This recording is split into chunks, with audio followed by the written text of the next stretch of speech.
Joining me right now is one championship lightweight contender, Ting. What's going on, Ev? Welcome to Kumite Radio. What's up, John? Thanks for having me. Yeah, we're just chilling out here in Singapore. We just put the event last night, Unforgettable Dreams, and what a night! You haven't been to a one championship event until you come to a Singapore event. For sure. Now, a lot of fights in your division went down that night. The first one, of course, is Martin Nguyen defending his featherweight title against Christian Lee. What did you think about the decision? Was it a split decision? Right. So, that's a featherweight. I'm a big lightweight now. Of But course, but Martin's the however, featherweight, the lightweight champion, right? right, right. He's got to eat a burger now. Then he can defend his lightweight title. Now, anyways, he should have easily got that unanimous decision. Christian didn't come out as that hungry lion as he said he would, and Martin did more than enough to defend his title. It was quite sad that he got the split decision, yellow card, and he got booed by the crowd. That was I felt for him, but he did everything right, and he got a Rolex at the end and maybe a new laptop. So he's good. He's good. A new laptop? Something like that. I don't know. Yeah. That's awesome. Hey, free stuff is always good. Yeah, man, he deserves it, man. He's a double champ. Yeah, much props to him. Now, another former champ, lightweight champ, Shinya Aoki, he fought on the card. He submitted his opponent. What did you think about him? Because he hasn't been looking good as of late. Shinya is a legend, but in saying so, this fight he came in looking good. He came in with a six pack. He didn't have his funny eyes this time. He just came in. He was focused and he just did his job. He went in for the takedown with awesome timing and neutralized his opponent and choked him out with a triangle choke. Another fighter, a lightweight contender, is Amir Khan. You know, the local boy. He came in and he TKO'd his opponent. What did you think about his performance? I thought he did all right. As the local guy, he defended all those heel hooks, and he fully exhausted his opponent, and he was still fresh. So I thought he did enough to win. However, it could have been a more exciting matchup. My fight got pushed back, and I was gunning for this card, but I could have made the show more exciting. That's for sure. Oh, so you're saying possibly you should have been fighting Amir Khan on this card then? Man, I'll fight all of them on this card, one by one. Nah, just joking. But yeah, I wanted to fight, man, but they pushed me back to Beijing, 16th of June. So I'm gonna just be patient and be a company man and do what I'm told. Now, there's some rumors going around that they might be making a lightweight title fight between Shinya Aoki versus Martin Nguyen. What are your thoughts on this? Because you are a contender. You should be in line for a title shot. Man, that's the first I've heard of that. Shinya, he's a legend. He's deserving. But man, I'm in that bracket, man. If they're gonna shrug me under the carpet and keep me as the gatekeeper, I guess I just gotta do what I gotta do and fight them one by one. But everybody knows that, like yourself, knows that I'm right up there, and I'm beating all these veterans. I'm beating all these Olympic wrestlers, ex-champions, and yeah, I can be the gatekeeper if they like, but hey, my time's gonna come. Yeah, they can't deny you if you beat everybody in the division, especially you just beat Ariel Sexton, who is one of the top guys in the division. Right. Ariel is tough. I would love to see him fight Martin, Shinya, or anybody. I'm sure they would have a hard time as well. But in saying so, it all comes down to the promotion and comes down to the business interest and what the fans want to see. But yeah, all I can do now is keep training, keep grinding, and stay ready.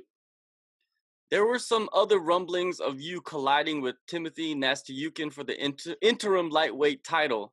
What happened to that matchup? Man, tell me about it.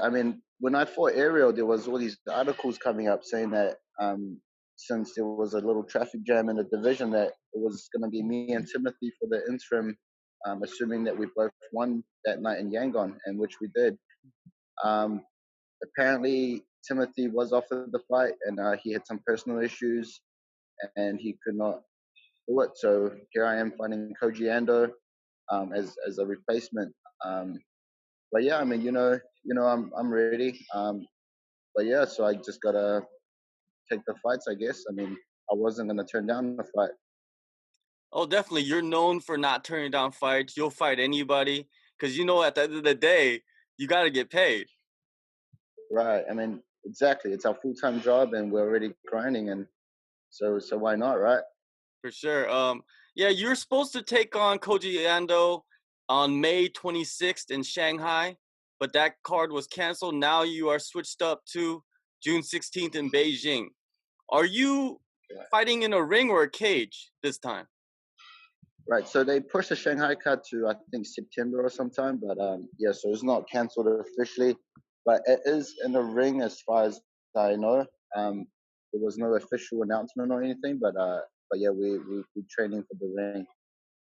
What do you think about fighting in the ring? Because you've been fighting in a cage for how many years now?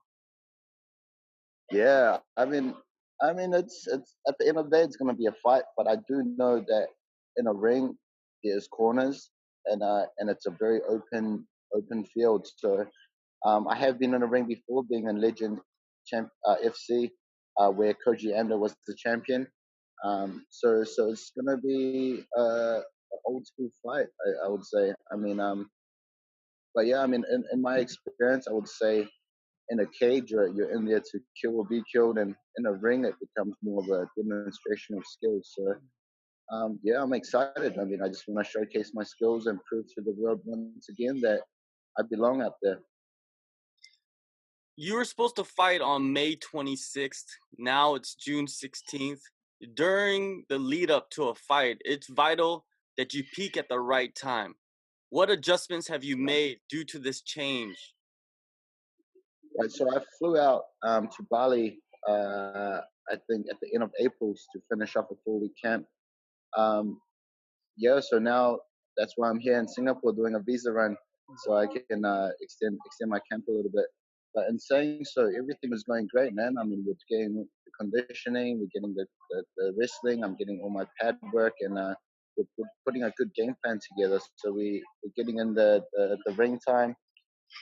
So man, I'm feeling good. I'm already nearly on weight, whereas in the past I would rush it in the last 2 weeks. So yeah, everything is going to plan, and I feel like it's just going to be another day where I'm going to prove to the world that I belong out there.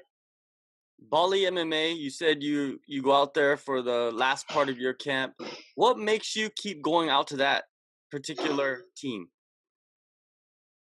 I mean, it's funny because the last few camps, I'm always like, okay, this is the last time I'm gonna come out here, and I'm gonna do it back home. But now I've got a whole team out here, a whole New Zealand team out here. We've got Mike Eclair, which is the striking coach. He's helping out with a lot of the one championship fighters out there. I got my teammate John Bruin. Man, we started pretty much day one, and we know each other's styles, and we were good drilling partners. So we help each other out, and we got a whole team of other killers that's doing really well.